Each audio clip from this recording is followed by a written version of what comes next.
What we've noticed during the past few years is really game-changing. With AI technologies, robots have the potential to perceive, learn, and make decisions by themselves. They are able to learn from past experiences.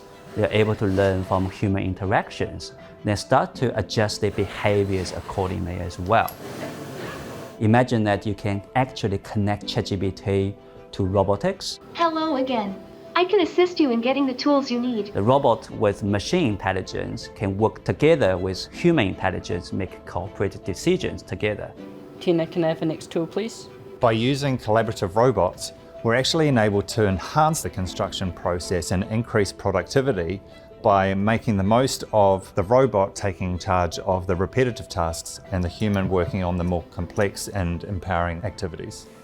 Robots can learn from vast amount of data available, can learn from human knowledge, and pass on this technology and knowledge into newer employees to train them up as well. Here is the small wrench. For this AI technology revolution, we are already a little bit behind in its adoption as well as development. We need all parties to come together, have big investment and a solid R&D roadmap, and have a strong vision to bridge the gap in those technologies. At Frank, we've really valued the partnership with Auckland University because it's allowed us to take that first step, which can be really hard. My advice to industry would be to break your problem down into something that's achievable and work with academia to see how you can better find a solution.